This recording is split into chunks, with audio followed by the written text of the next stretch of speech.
안녕하세요. 저는 SK텔레콤에서 이제 SK AI R&D 센터 모델 얼라이먼트 팀에서 온 조재경이라고 합니다. 반갑습니다.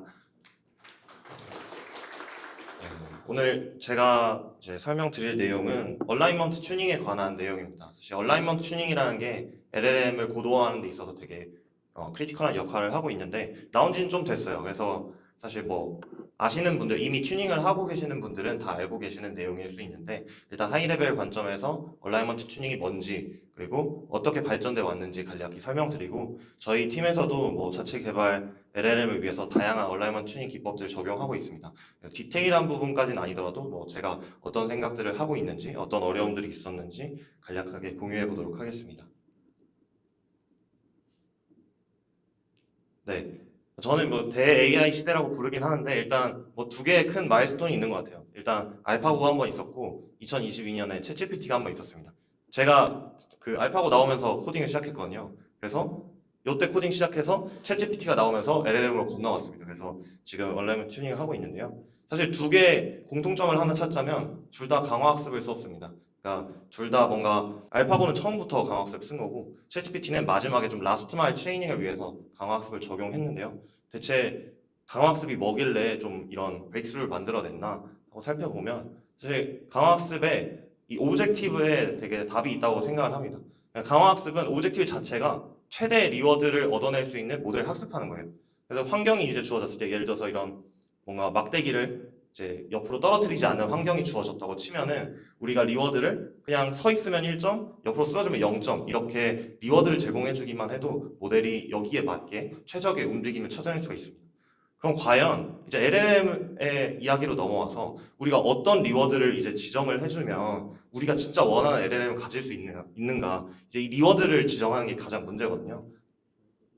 그래서 LLM은 이 리워드 펑션을 휴먼 프리퍼런스라는 걸 사용합니다. 그러니까 사람의 선호도를 리워드로 따져가지고 선호도를 더 높이면 높일수록 더 고도화된 LLM이 나온다 이렇게 정의를 하고 있는 겁니다. 크게 LLM은 이제 세 가지 트레이닝 스텝으로 나뉘는데 프리트레이닝 그리고 인스트럭션 튜닝 저희가 뭐 흔히 얘기하는 뭐 파인 튜닝이 보통 여기까지고요. 그 뒤로 이제 얼라이먼트 튜닝이 들어갑니다. 요 앞에 요 두 개는 사실 넥스트 토큰 프레딕션 그러니까 이전까지 들어온 토큰에 기반해서 다음 단어가 뭔지, 다음 토큰이 뭔지 예측하는 되게 간단한 목표를 가지고 학습이 되는 거고 데이터 형태만 다른 거예요. 근데 얼라이먼트 튜닝은 아예 근본적으로 넥스트 토큰을 프레딕션 하는 게 아니라 어떤 사람의 프리퍼런스를 리워드화 시켜서 그거를 최대화 시킬 수 있도록 LLM이 답변을 내보낸다. 이게 목표입니다. 그래서 조금은 다른 목적을 가지고 있다고 보시면 될 것 같고요. 그래서 기존에 저희가 넥스트 토큰 프레딕션을 이용해서 LLM을 학습을 시켰어요. 그러니까 프리트레이닝 같은 경우에는 뭐 라마3 기준으로 보면 12 트릴리온 토큰이니까 이거 책으로 치면은 한 3억 권 정도 된다고 하더라고요. 근데 옛날 뭐 책 수레 10,000권을 읽으면 뭐 공자가 그랬나요? 맹자가 그랬나요? 아무튼 10,000권을 읽으면은 뭐 그 참된 인간이 될 수 있다 했잖아요. 근데 훨씬 많이 읽은 거죠. 그래서 이렇게 많은 데이터를 때려 박아가지고 언어 능력을 습득을 한 겁니다.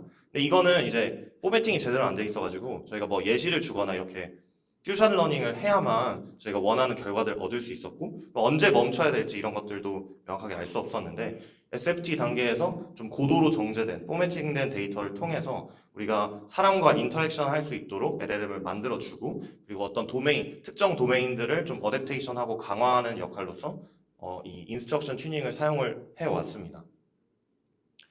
이 인스트럭션 튜닝은 그러니까 넥스트 토큰 프레딕션 방식은 두 가지 거대한 문제가 있습니다.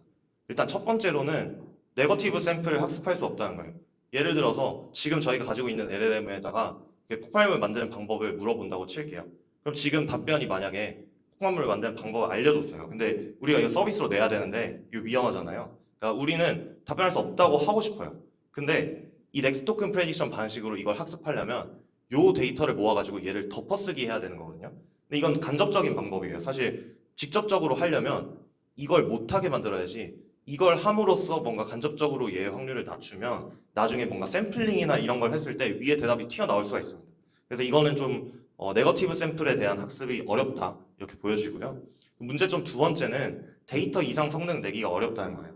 그러니까 SFT 같은 경우에는 기존에 미리 구축된 데이터를 활용하잖아요. 그렇기 때문에 이 오프라인 데이터로 학습을 하는 거고 그 데이터 이상의 성능을 내기 위한 어떤 별도의 과정이 없다.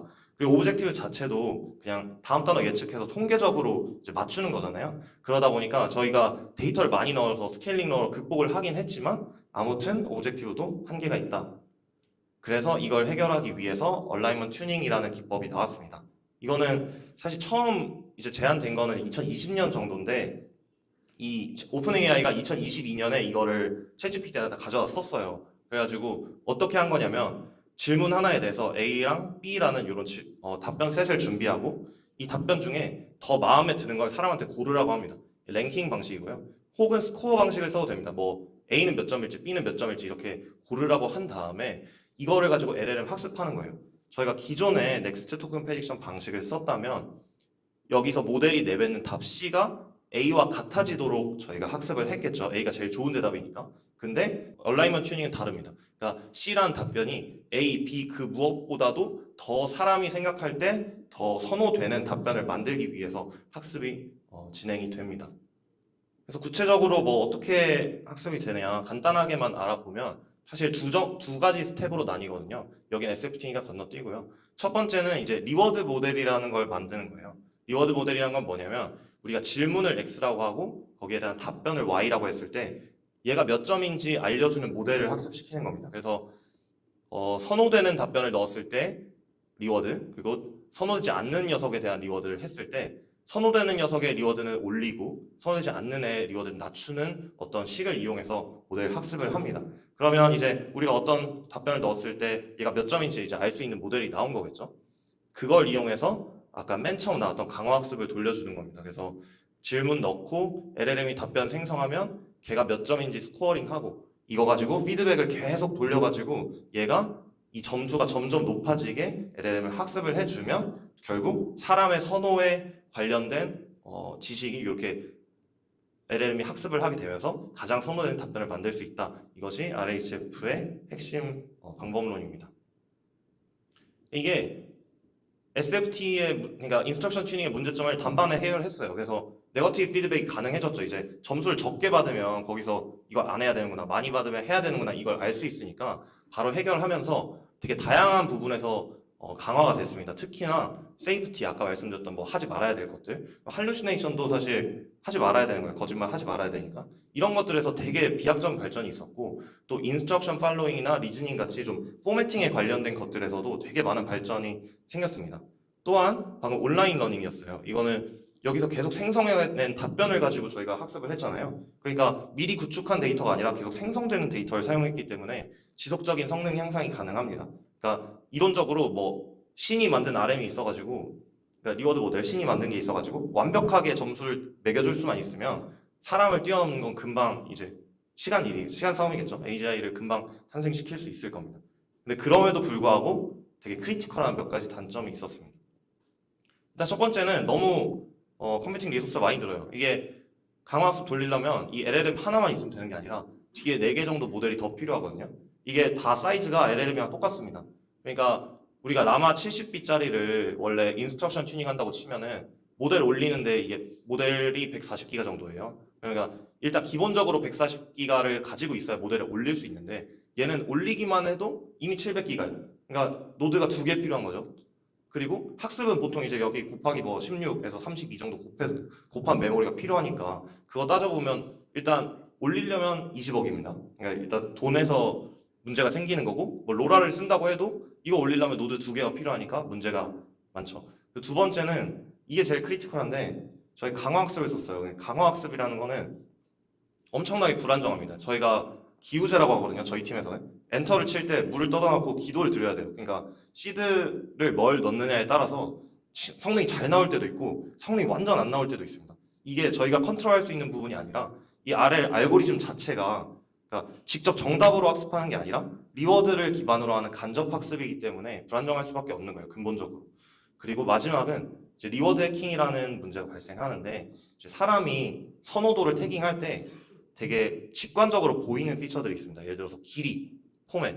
예를 들면 어벤져스 영화 장르를 물어봤는데 RHF 된 모델은 길어져요. 그러니까 내용 똑같은데 둘이 얘는 쓸데없이 길어지고 이런 마크다운 포맷을 쓴단 말이에요. 근데 사람이 그 제작하는 그 프리퍼런스 데이터를 보면 실제로도 이긴 것들이 길고 포매팅이 잘 돼 있습니다. 그럼에도 불구하고 내용의 중요성보다는 이렇게 가시적으로 보이는 피처에 집중을 해가지고 학습을 해버리는 현상, 이걸 저희가 리워드 해킹이라고 부릅니다. 이런 세 가지 문제가 좀 대두가 되었습니다. 그래서 이걸 해결하기 위해서 첫 번째로 DAP라는 방법론이 나왔습니다. 대표적으로 뭐 DPO라는 알고리즘이 있는데요. 뭐 수학적으로는 되게 복잡한데 핵심은 간단합니다. 그냥 우리가 이렇게 리워드 모델 학습하고 뭐 아래 알고리즘 돌리고 이거 하지 말고 요 데이터 가지고 있으니까 이거 가지고 그냥 바로 LLM 학습하자. 근데 어떻게? 이긴 애들의 확률은 올리고 졌다고 태깅된 애들의 확률은 낮추는 거예요. 요것만 보면 우리가 넥스트 토큰 프레딕션에서 사용했던 로스랑 똑같습니다. 근데 여기에 증거에 대한 페널티만 추가를 해서 학습을 해도 효과가 동일하더라라는 걸 이 논문에서 보여줬습니다. 그래서 단번에 또 단점을 다 해결했어요. 컴퓨팅 리소스 아까 5개 올려야 되는데 이거는 일단 뭐 2개 올리긴 해야 되는데 어쨌든 확 줄었습니다. 그리고 네거티브 피드백 가능해졌죠. 그리고 방금 봤듯이 이게 그러니까 강화학습을 사용하는 게 아니라 그냥 슈퍼바이스 러닝이에요. 그러니까 안정성이 갑자기 확 올라갔습니다. 그래서 다들 이것만 쓰고 있는데 여기서 또 문제가 발생합니다. 당연히 이제 오프라인 세팅이죠. 이거 미리 모아놓은 데이터 가지고 쓰는 거니까 똑같이 온라인 세팅이 아니라서 문제가 발생하거든요. 그래서 보면 빨간색 애가 이제 오프라인 러닝인데 조금만 학습해도 바로 오버피팅 되면서 성능이 쭉 떨어지는 거 볼 수가 있습니다.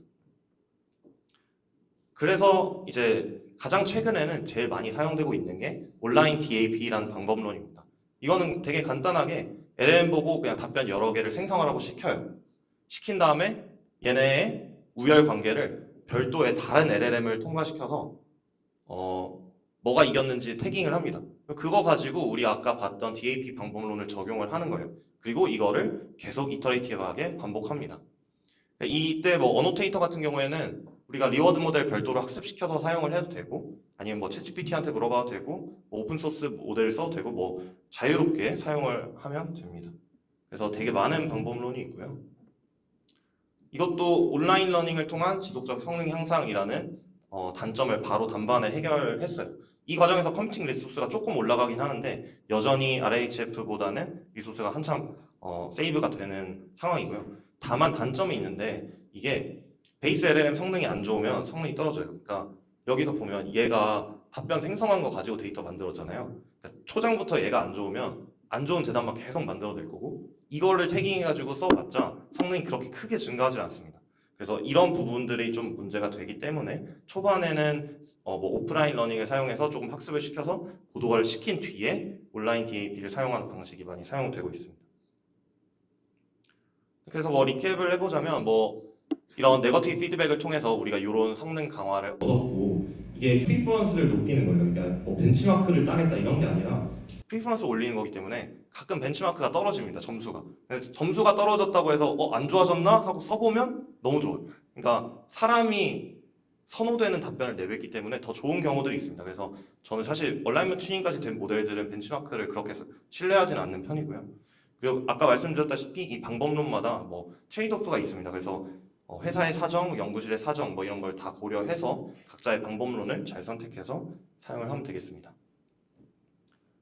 네, 그리고 뭐 여기까지는 되게 하이 레벨의 어떤 RHF, 얼라이먼트 튜닝에 관한 얘기였고요. 여기부터는 뭐 저희가 이제 고려하고 있는 것들 뭐 간략하게 말씀을 드리면 사실 방법론도 되게 많아요. 그러니까 RHF라고 해도 그냥 RHF만 있는 게 아니라 뭐 AI 피드백을 쓸 수도 있고 뭐 다양한 방법론들이 있습니다. RM도 우리가 답변을 비교했지만 뭐 그 프로세스, 그 중간 과정에 대한 점수를 뽑는 것도 있고 뭐 스코어를 따로 뽑는 뭐 여러 개 뽑는 것도 있고 PPO를 쓴다고 했지만 여기서 뭐 여러 가지 다른 강화학습 알고리즘을 쓸 수도 있고 DPO 말고도 되게 많은 이제 그 DAP 방법론들이 있습니다. 이런 거를 상황에 맞게 써야 되고요. 사실 논문들에 보면은 다 자기 알고리즘이 제일 좋다 이렇게 나와 있는데 데이터셋에 엄청 디펜던시가 심합니다. 그러니까 그게 맞는 적이 한 번도 없었어요. 그러니까 저희 각자의 데이터셋에 맞는 방법론이 별도로 있기 때문에 모든 방법론을 다 실험해 보는 거를 추천드립니다. 뭐 여전히 문제들은 남아 있어요. 리워드 해킹에 대한 부분은 아직 여전히 해결이 안 됐습니다. 뭐 랭스 바이어스를 해결하기 위해서 방법론들이 존재하지만 뭐 정론이라 할 거는 아직 없는 상황이고요. 이 데이터 제너레이션도 너무 비싸요. 이게 사람을 써서 태깅을 해야 되고 이 LLM을 써서 태깅을 하면은 꼭 약간 좀 뭐라 하지? 특정 피처에 좀 바이어스 되는 모습들이 있습니다. 그래서 사람이 만든 데이터가 지금까지 효과가 제일 좋았거든요. 이런 부분들이 좀 문제가 생기고 있고요. 그리고 RLHF를 쓸 때는 이 리워드 모델을 학습을 해야 되잖아요. 근데 리워드 모델의 성능이 LLM 성능이랑 코릴레이션이 없어요. 그러니까 리워드 모델 너무 잘 된 것 같은데 막상 LLM 학습시켜 보면 완전 안 좋고 약간 이런 경우가 너무 많아서 이런 부분에 대한 연구도 아직 많이 필요한 상황입니다. 그리고 마지막으로 슈퍼 얼라이먼트, 이제 오픈 AI에서 하겠다고 이제 주장하는 슈퍼 얼라이먼트 팀도 만들었어요. 거기서는. 그래서 사람이 이제 LLM보다 못한데 얘네가 만든 데이터로 LLM 어떻게 학습할 거냐. 그러니까 슈퍼바이저가 더 작은 거죠. 이 상태에서도 얼라이먼트가 가능하도록 이제 연구가 많이 진행이 되고 있습니다. 그래서 뭐 하면서 이제 뭐 들었던 생각들을 조금 공유 드리면 이제 이 얼라이먼트 튜닝은 사실 사람이 학습한 방식이랑 똑같아요. 그래서 SFT는 저희가 뭐 제가 아들이 있다고 치면은 아들한테 정답만 알려주고 너 공부해 이렇게 하는 거랑 그 다음에 RHF는 아들이 이제 쓴 답지를 이건 몇 점이야 이건 몇 점이야 이렇게 해서 알려주는 거. 그 다음에 DAP 같은 경우에는 정답이랑 오답 세트를 아들한테 던져주고 이거 가지고 공부해 이렇게 하는 거. 뭐가 제일 잘 될 거냐 이런 행동학적 관점이 저는 되게 중요하다고 생각합니다. 그래서 사실 RL이 맨 처음 시작된 거는 그 쥐한테 전기 충격이랑 먹이 주면서 시작된 거거든요. 그러니까 동물 행동학자들의 인사이트가 필요한 시점이다 이렇게 생각을 하고요.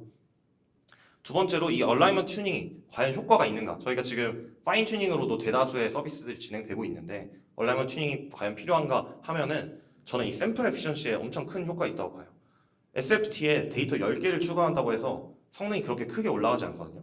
근데 얼라이먼트 튜닝은 10개 데이터 넣으면 효과가 바로 나옵니다. 그러니까 딱 했는데 잘 안 되는 애들 다 로스로 넣고 잘 됐으면 좋겠는 답변 몇 개, 딱 10개만 만들어 주잖아요. 이거 얼라이먼트 튜닝 파이프라인에 넣으면은 효과가 바로 나옵니다. 그리고 이 DAP 계열들은 그러니까 모델에서 직접 리스폰스를 뽑아야 훨씬 강력하게 동작합니다. 그러니까 바깥에서 가져온 것들을 쓰는 것보다 우리 모델로 만들어낸 로스를 적어도 써주는 게 훨씬 학습에 더 용이하고 더 강력한 성능 강화를 얻어낼 수 있다. 이렇게 보고요. 네, 마지막 거는 아까 얘기했던 논문을 믿지 말 것. 네, 데이터에 따라서 사용해 주시면 되겠습니다. 네, 그래서 뭐 만약에 얼라이먼트 튜닝 하고 싶다 하면은 일단은 제 생각엔 오프라인 DAP 하고 온라인 DAP 하는 게 제일 베스트인 것 같아요.